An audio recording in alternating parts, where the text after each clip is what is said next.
Speaker is Harold Erbin. So he's talking about non-perturbative renormalization of the neural network QFT correspondence. So Harold, please. Thanks a lot, Barb, for the introduction, and thanks to everyone for being here and for the organizer for the invitation. So yes, I will present today work on the non-perturbative renormalization for the NN-QFT correspondence, so in the way that Jim and Indita and Kegan designed it. So I will start with some general motivations. Then I will review the NN-QFT correspondence, which I mean, most of you should have heard from Jim and Indita already this time and last year. But I want to highlight a few more checks and also some minor difference we had. And then I will discuss the renormalization group for this QFT, and then I will conclude. So general motivation, which I think all of you know, is that we have several problems with neural networks. So we know that it's a black box and it's very hard to understand like the meaning of the computation and also how it trains and how to get like the best hyperparameter tuning. So the idea is to try to get some more analytical understanding of how it works. And one of the ideas is to use QFT. And so in fact, we have many talks in this conference by other people which are really going in these directions. So what is a neural networks QFT correspondence? So the idea is that for a very general class of architectures, it is possible to associate a quantum field theory to a statistical ensemble of neural networks. And again, I refer to the very excellent paper from Jim and Indita and Kegan. And there is also a few other papers on the topic. So in this talk, I want, as I said, so first I will just describe again this correspondence just to have the notation fixed.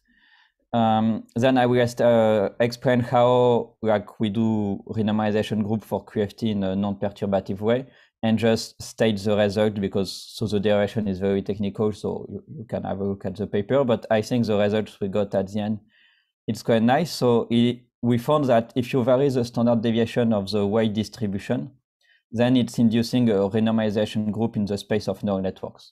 So if you vary this deviation, then you're just going from, so you go from one architecture to another, which changes by this deviation. It's really RG flow in the space of the QFT associated to this statistical ensemble.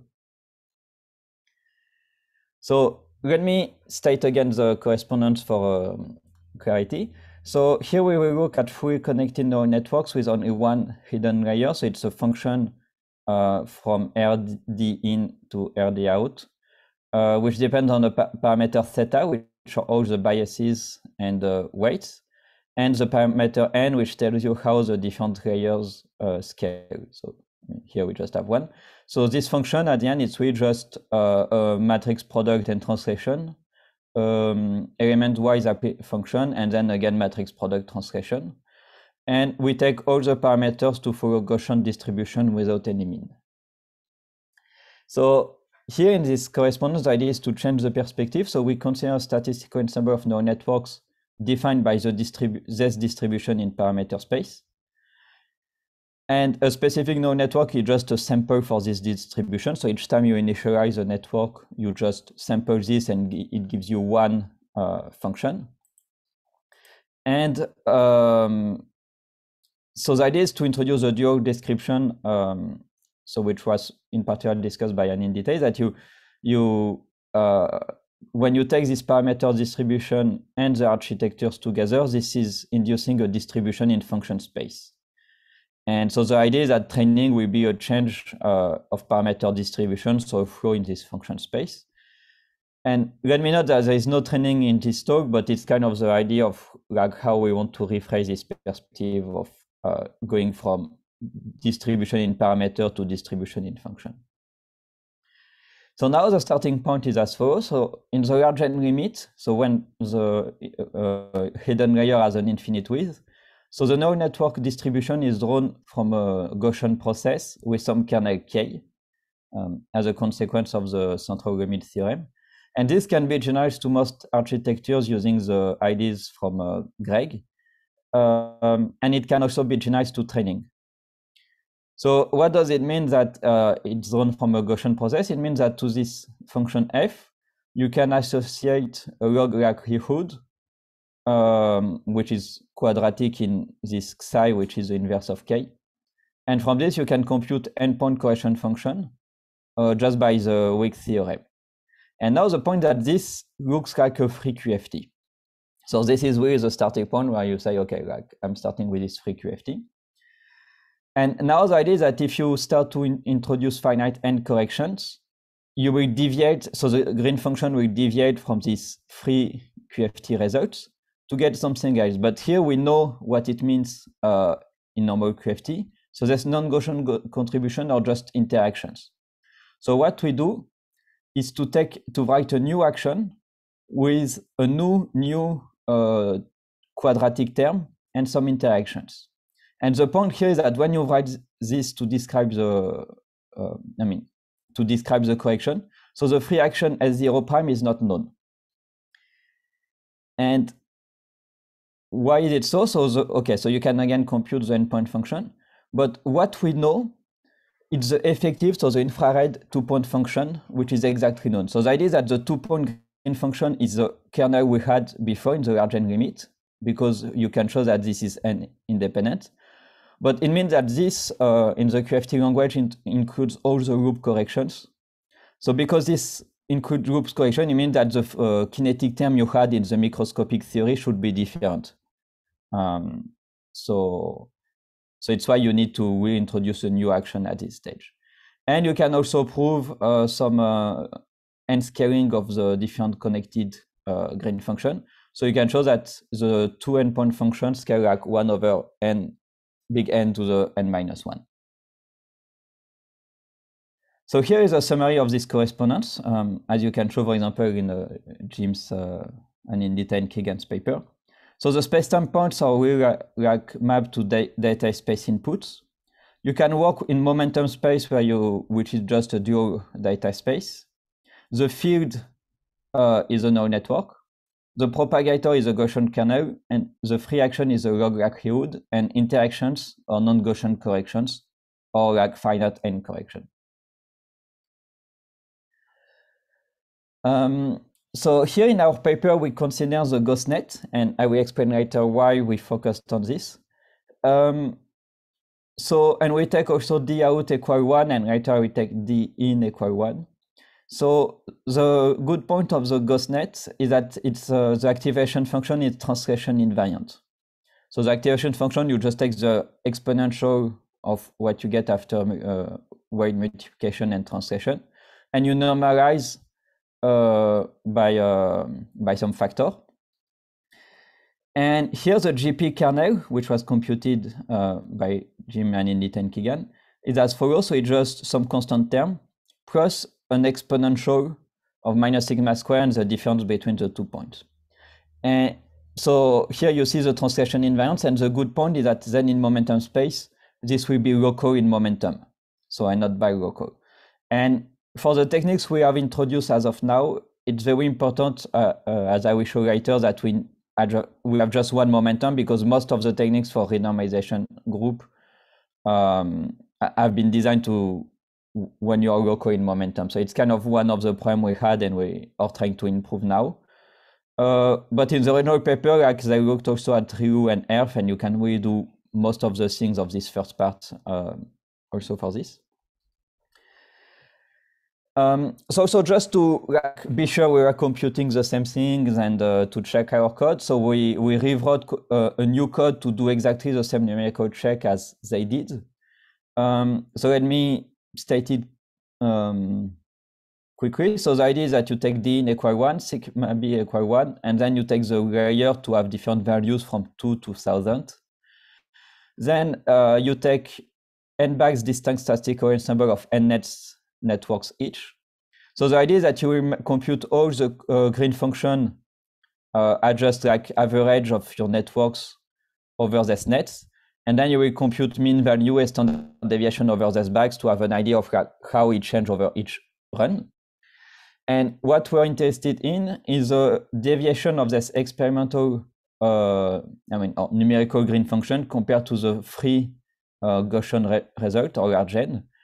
And in particular, we look at the normalized deviation. So we normalize by the exact large N result. Then we consider some points. So here we took exactly the same as in the paper so that we can really compare the same thing. And we evaluate the green function for all inequivalent combinations. So for example, for G2, we do like x1, x1, x1, x2, x2, x2, and so on. So for the numerical result, we find that, as expected, that the M2 is 0. So it means that we just find the large N result at O(n) because it's independent of n. And then for higher endpoint function, we find that it scales as 1 over n, and the 1 over n is coming from the disconnected contribution, which always contain like the quartic interaction. So what we do also will be to plot like these individual values. And then to have also a clear way of what's going on, we can extract a single number, which is the average of the absolute value over all the combination of points. And to have an idea of how to compare, what you can do, so you need some background. So that is to compare the standard deviation of these results compared to like the, the standard deviation of this result compared to the standard deviation about with different bags, because so if like each time you run your things like numerically, just you get a result which is of the same order of magnitude as a deviation compared to the large N limit, then it tells you that you cannot really distinguish between the two results.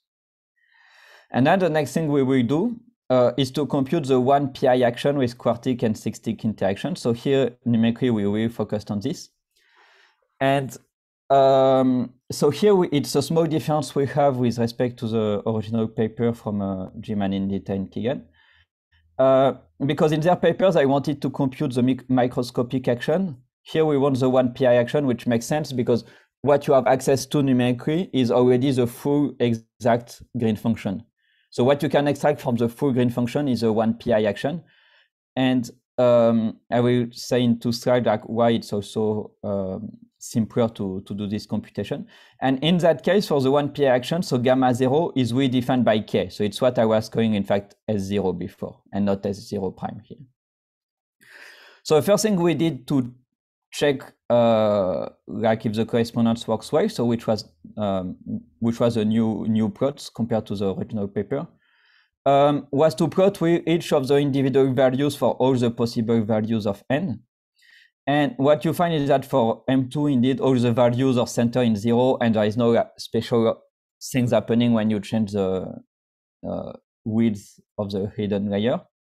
But what you find for M4 and M6 is that the values are really moving towards 0 when you increase the size of the width. So here it's really showing that even if you don't average or anything, you will see this pattern that when you increase n, the normalized deviation are going to 0, telling you that it's becoming more and more like a frequency. So here we reproduce the plots they have in the original paper. So here it shows that, everything works as expected. Now, concerning the computation of the action, so the point that, as I said, we work with a one PI action. So it means that all the interactions we are considering are one PI, so we have no loops in the Feynman diagrams.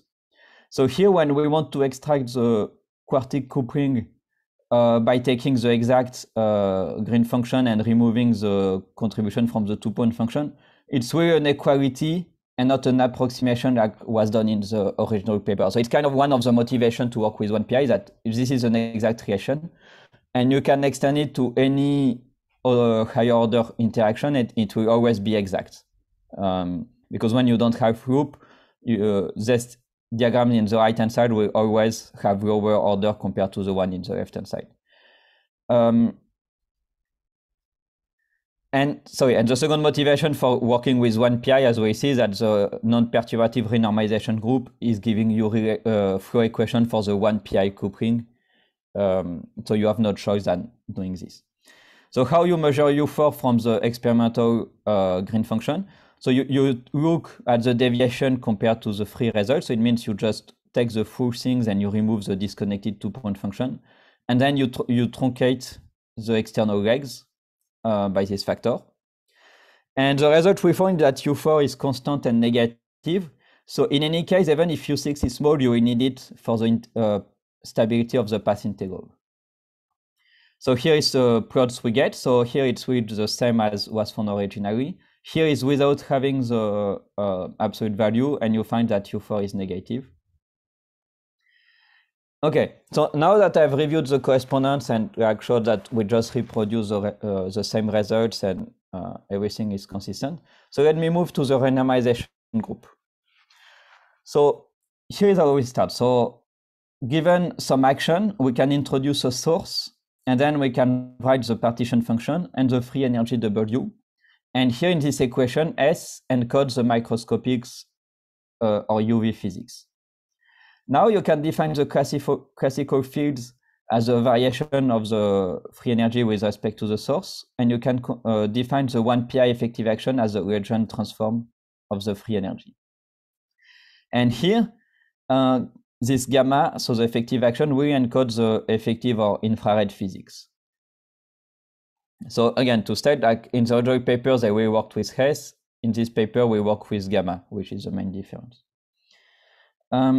So what is the renormalization group flow? So it's a way to organize the theory according to length scale. And the idea is to integrate degrees of freedom step by step out. So this gives you a flow in the theory space, and it's also a way to connect the UV to the infrared. So how you can do it? So the simplest way to do it, which we all learn like in textbook, is that you split your fields according to slow and fast momentum. So you just multiply the fields by a theta function, which is cutting the modes for some cutoff k. In this case, the kinetic operator decomposed in two parts. And you can introduce the Wilsonian effective action for the slow modes by just integrating out the fast modes in this way. So you get some effective action. And another way to see it is to interpret the slow mode as a background and the fast mode as a fluctuation. But such a hard cutoff is not very convenient for concrete computation. So what's better is to use a smooth regulator, which is the idea of the Wilson-Poshinsky RG. So here in this case, you take your kinetic operator and you multiply by some regulator, which becomes 1 for low momentum, so which means that you keep the modes, and 0 for high momentum. So it means that you want to throw away UV modes. And then in between it, you can get some mixing. So in that case, you cannot decompose mode according to momentum, but you can still do a field decomposition in this way, where chi is associated to the slow modes, and big phi is associated to the fast modes, which are like psi minus psi k. And because of the properties of Gaussian path integrals, this will still factorize. So it's how you can define this decomposition. Though like at intermediate range of p, you get a mixing of the slow and fast. So now from here, you can again define the effective action at the scale k by integrating out the fast modes. And here in that case, k is a UV cutoff for chi, because you are just throwing away all modes, not all modes, but modes which are way much higher than this cutoff. And the idea is that you can get the Poshinsky equation for this effective action. So it's telling you how this effective action is changing when you change the cutoff k. Okay, so now the problem is that the Poshinsky equation is quite difficult to use for doing non-perturbative truncations and so doing exact analysis. So Wetterich proposed another formalism, which is as follows. So here, you first regularize the path integral by introducing some quadratic cutoff. And now instead of working with the effective action you get here, what you want to do is to work with the equivalent of the 1pi action you get after doing the reagent transform. So here the cutoff is such that when k is infinity, you just get the microscopic action, and when it's 0, you just get the free energy. So now then you can get what we call the effective average action at scale k. So again, you define the classical fields by taking the functional variation of the k-dependent free energy with respect to j. And then you do a Gaussian transform. And the important point here is to see that the Gaussian transform has also a correction given in terms of this quadratic regulator. So that when you take the k to 0 limit, you recover the 1 pi action. And when you take the k infinity limit, you recover the microscopic action. So here it's telling you that k is really an infrared cutoff for the fluctuation. Sorry, for the slow modes. So you have 5 minutes. Thanks. Okay, so now you can get also an equation to tell you the evaluation of this gamma with respect to k, which is called the Wetterich equations. So to solve it, you need to restrict the theory space to some finite dimensional subspace and to do a derivative of local potential expansion. And here, because in the NN-QFT, as we have seen, like each coupling scales as 1 over n to the n-1. This tells you that if you keep term up to phi to the 2n, it's like doing a truncation in the large n expansion, which is very useful because then you get really a good analytical control on what you are computing. Okay, so the idea of machine learning is that we find patterns in large data sets ignoring noise, so it's very similar to RG flow. But what we do here is not really a flow with respect to the layers in the neural networks, it's more a flow in the space of neural networks. So it's not really like the same kind of renormalization that people were trying to introduce before.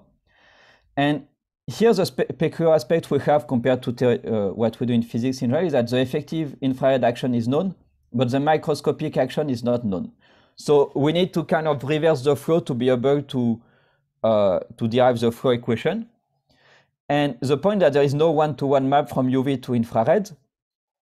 So we have to understand like how we start, but the point is that it doesn't matter where we start. So we can write any microscopic theory which is in the same UV equivalence class and which flow to the given infrared fixed points we computed in the previous section. So the point that you don't care where you start, you just want to arrive at that point. And also the fact that we know the endpoint is very powerful, so you can close a Wetterich equation in a much better way. And so you can do much more than what people do in principle when using it in like in Connors matter or asymptotic gravity, safety for gravity. So let me write the momentum space two-point function. So here we see that it takes this exponential form.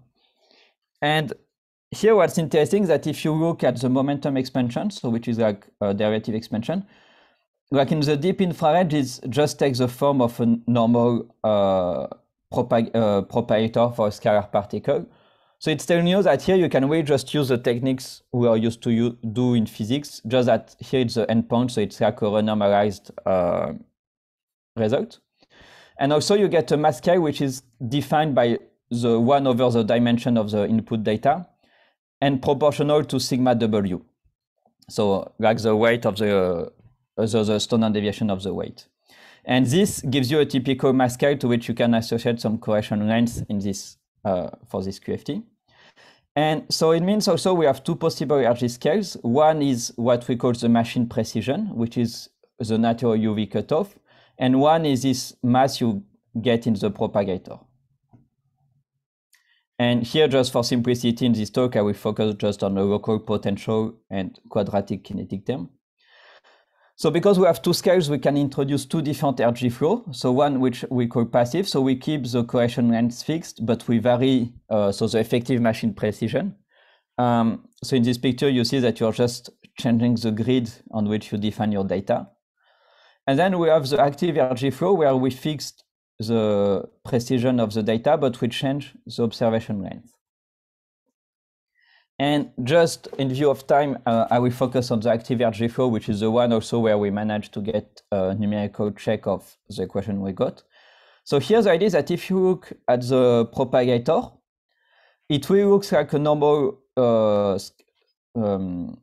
like scalar field propagator, but with an exponential cutoff, which like are killing the modes in the deep UV. And here the point is that, like, I mean, you see that here it's killing the high energy modes. So now you can try to think that in fact this K, which appear here, can be interpreted like a cutoff, and that changing the standard deviation of the weight will be like changing the UV cutoff K. So in fact, sigma W is really defining a running scale for flow equations in the space of neural networks. So now the point is that a classical reaction with this kinetic term, sorry, like with this propagator, will satisfy the Polchinski equation without integrating out anything or nothing. But it's not what we want. We don't want the classical reaction, or microscopic. We want the infrared action to have this form. So what we do is that we say that the effective kinetic term of the K-dependent 1p action plus the regulator should be equal to the inverse of the propagator. And it's why it's very powerful, because like in general, you know this, but you don't know the right-hand side. I mean, sorry, you don't know this, so you just know the microscopic. So it's very hard. But here we can impose this constraint. So this is really useful for studying the flow equations. And after a lot of computation, what you can show is that the flow equation for U4 in terms of sigma W are just scaling equation. So it means that so in log space U4 will have so will be linear. So we check this numerically. So we computed the U4 using the method from Jim and Indita and Keegan.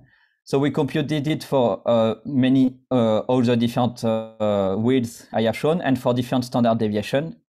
And then if you plot, so the blue line is what you obtain numerically for U4.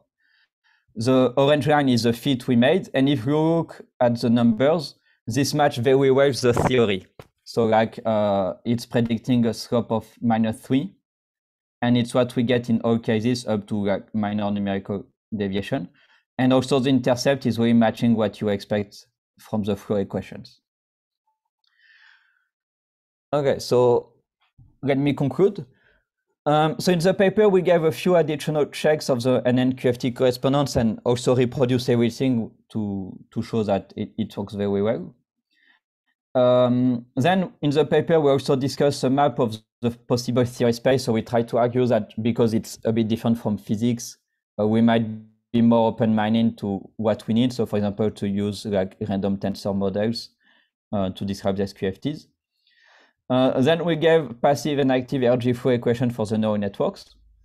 And we checked numerically that this works for the active RG flow, and that it tells you that the change in the standard deviation is really RG flow in the space of neural networks. What are future directions? So we want to increase the dimensions of the input and output, and also the order in the N expansion. And it would be also interesting to use techniques from QFT for the 1/d expansion, which was used, for example, in general relativity or string theory. We would like to consider more general architectures, and in particular to extend this to non-translation invariant kernels like Ryu. And here we have some ideas of using the 2PI formalism. And there is a recent paper like defining non-perturbative RG for 2PI effective actions. And also it would be interesting to find numerical tests for the passive RGA flow. And we would like to investigate non-locality and random tensor models. And just a small final remark to say like why it's, I mean, something interesting is that, so this standard deviation, in fact, why we find the flow equation, it's, so in fact, you could expect it from string field theory, because the standard deviation we found here is what is exactly what we call the stub parameter in string field theory. And this kind of flow, in fact, has already been studied, for example, by Ashok Sen a few years ago. And on this remark, I will thank you for your attention. Okay, thanks, Harold, for the nice talk. So is there any questions? I think that Ivers and Fabian wants to ask questions. So Ivers, please go ahead. Hi, thanks a lot for the very interesting talk. I'm still catching up on this development and I find it fascinating, but I'm still a bit hung up on some basic questions. So I was wondering if I could ask you. Sure. So in a I don't think what I'm about to say is is a problem or anything, but in a fully defined quantum field theory, right, you have an infinite number of states. For any finite n neural net, you don't, right? So I think your talk helped answer this for me, that you're, in the sense that you're really focused on an effective field theory, let's say the exact RG version, one or another version of that. And your comment on string theory kind of goes in this direction, where in string theory, you have a minimal length, you don't get all the way up to the absolute deep UV. But as far as the idea of this correspondence between an interacting field theory and a finite n neural net, I mean, the count of states doesn't seem to quite line up, if you see what I'm saying, because one is infinite and the other is not. Could you comment a little on that, if the question makes sense? So I have to say that I'm not even sure what I would call the state here in the neural networks. I mean, what would be a state in the neural networks for you?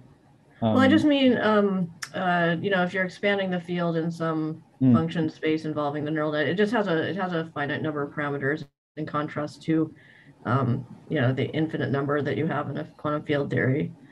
Even if we go back to the dumbest way of organizing quantum field theory, you have the infinite set of Fourier modes, and that's the thing that gives you the, or you can be more abstract about it and think about a UV fixed point with a CFT that goes up to arbitrarily high scales, right? A finite n neural network can't approximate an absolute, in full precision, whatever small scale physics you might have in a QFT.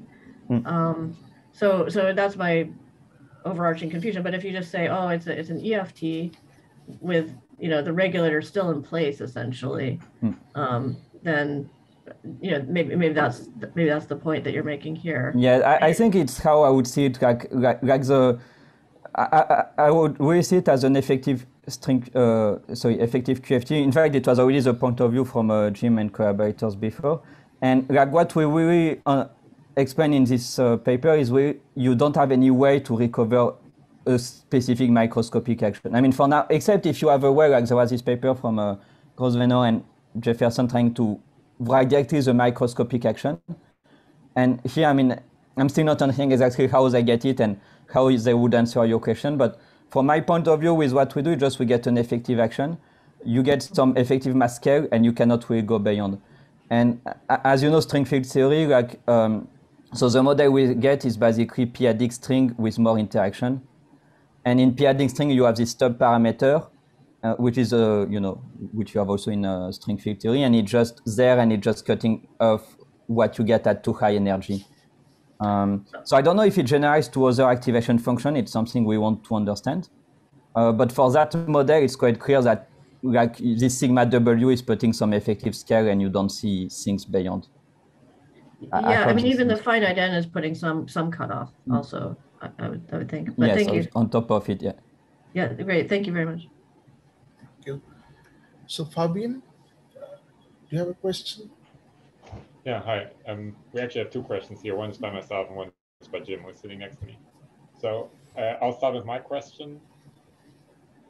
In the picture you have with the RG flow from the UV to the IR, do you have a good theoretical control of what the relevant deformations would be? Because usually you can just smoothly turn on the relevant deformation, you flow somewhere else. Whereas here, it looks like, I mean, of course you can change the architecture, but that's nothing like you can smoothly turn on. Or if you could comment on this. This is my first question. My second question is, okay, go. Yeah, maybe I can answer that one. So here, okay. What we did was to write a general. So first we worked in the local potential. So you just write what you can. So okay, in general, so with this application of the non-perturbative RG, you just do a truncation where you think you can solve things, and then you check a posteriori if it looks consistent. But I don't think you have a very good general control about what you can do. So you just write this. You work for some class of actions, so with just potential up to 2 derivatives, 4 derivatives, and then you try to compute the flow in this way. But I don't know if there is like a general understanding of what is a good truncation, if it's your question. Okay, yeah, thank you. I have a second question. I'll table it because there are many others. If there's time, I will come back to it. Yeah, hi, Harold. Hi. I like the audience questions too. I have some comments on it, but we can talk about that later. My question is, so in the case where you can cleanly identify what is the analog of position space and what's the analog of momentum space, which is really the translation invariant case, the thing that is translation invariant, that variable's position, then you can cleanly define what is UV and IR. But in the architecture you studied, that's only true in the Gaussian process limit that you can do that, because that's when you get translation invariance, and away from it, you don't get it. So if you're very far away from Gaussianity, it seems to me that there's not a clear notion of UV and IR. And I'm curious if you've thought about how to understand, I mean, maybe it's not the right phrase, but some sort of UV IR mixing as you move away from the Gaussian fixed line. Yeah, so that's an excellent question. So I would say we didn't really think too much on this way. Like for now, our way was more to say like UV is when your data is becoming small because of the machine precision, which gives you a natural cutoff. But from like, but as we see, like you have different ways to define the scale.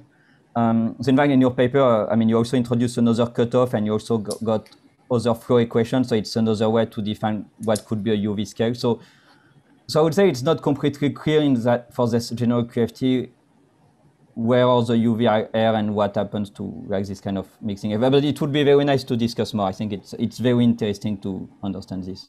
Yeah, I guess what I mean by position is the thing that you're translation invariant in. But if non-Gaussianities are breaking translation invariance, yes, the notion of UV and IR sort of get mixed up a little bit.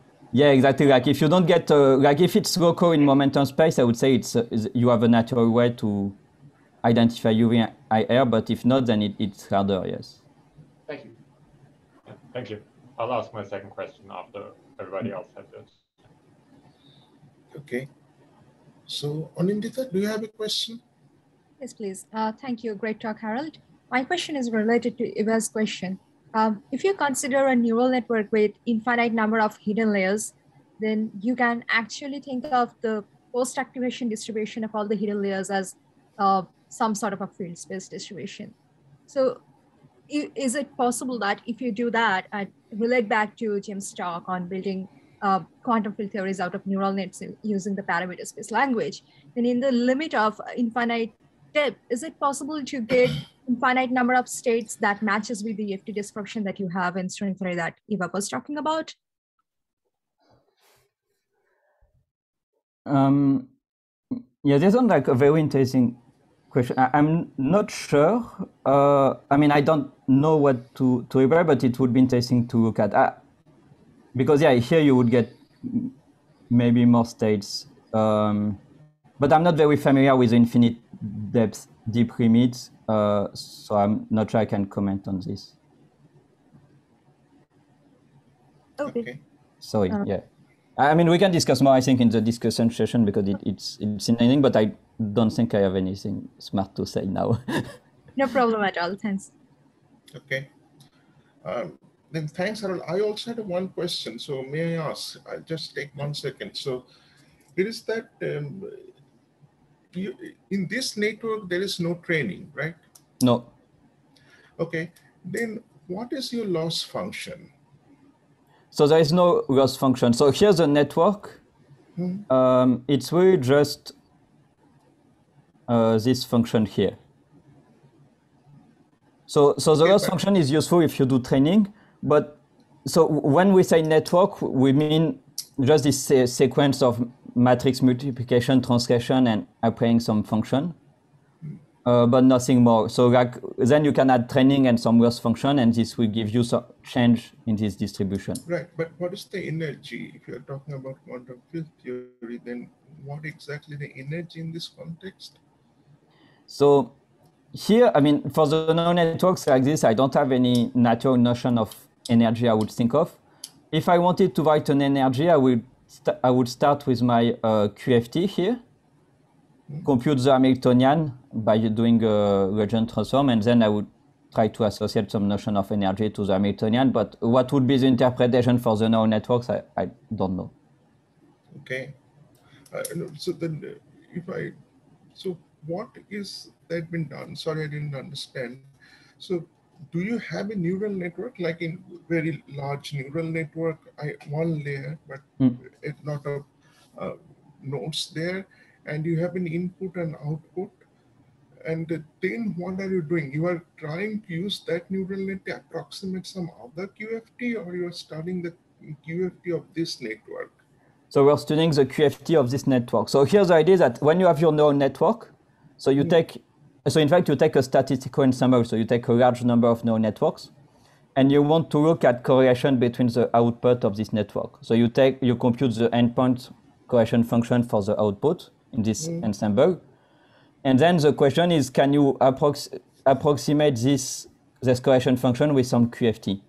And so what Jim and Indit and Keegan did was to show that indeed, if you numerically compute the correlation function for many networks and you do the same thing with the QFT, you can really match and see that it works.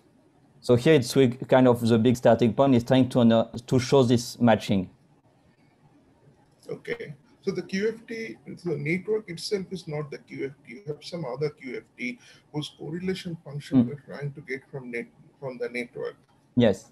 So the idea is that the QFT and the neural network should have the same correlation function. Good. But what do you mean by correlation function would be the same? Which correlation function of the neural network? So here you take, so F alpha is one neural network, so you take many of them. So the correlation function is like when you take the product of, so you take the networks evaluated on all the different points, you take the product and you what is X? X is the input or output? Yeah, X is input.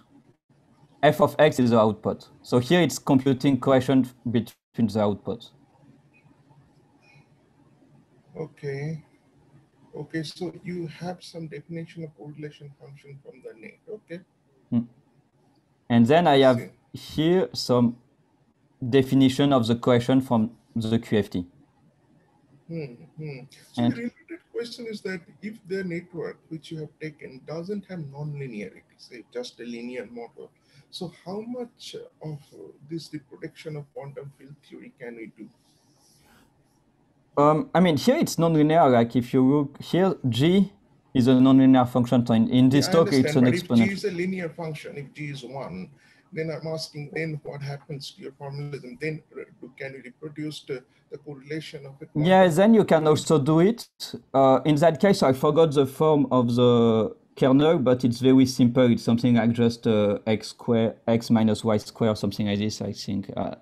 Maybe Jim can comment, but I think it's a very simple kernel. So you can do it. It's just very simple QFT. An excellent talk. I don't want to criticize, but something I don't at all understand is that if you have a lot of correlation functions, well, a neural net will approximate it. So what's the big deal? What do you get out of it? Are you fixing few correlation function and getting some other for correlation function, fixing few correlation function, getting the RG correct? Means what are you striving to do by this formalism? Yes. So here one idea is that you can compute, so you need to fix the parameters and you can compute your QFT. So here you have to compute correlation function. And the point that if you find that, so you will need some numerical input first to fix the parameter in your QFT. It's like when you start to measure a few scattering experiments at the LHC to get like the electron mass, this kind of thing. So you need to fix your parameters, but when it's fixed, then you can compute in principle other things. So for example, if you find like the 6-tick coupling is very small, you know that you just need to compute U4. So if you compute U4 and you can reproduce 6-tick, 8-point function and so on, you don't need to do more. So like you can, I mean, with the action with only quartic interaction, you can reproduce everything. So it's much less computation. Now the main idea of our RG flow is that if you have done the computation for a single sigma W, you get the coupling for any other sigma W. You don't have to recompute numerically anything. So you just need to compute for one architecture. And our hope is to try to generate this idea of getting flow in terms of parameters, to have to compute less and less things numerically and just be able to follow the flow and see what will be the correlation function. Now, correlation function, like they re-encode information on output. So if you can do training, this can tell you like what will become the networks after training. And for example, one thing which is interesting and discussed in the paper from Jim and Indita again is like the one-point function for which you can study symmetry breaking and so on, because this is telling you like if your network is really learning something. So now the point that if you can compute all this correlation function for many parameters just in terms of like small data, like small number of parameters which you already fixed, then you can spare a lot of computational efforts. I hope it's clear. Yeah, okay. Many thanks for your answer. Thanks to you. Okay, we can maybe ask more in the discussion session. I will be here in the discussion if people have more discussion. Thank you, Harold, for this wonderful talk. So let us all thank Harold. Thank you.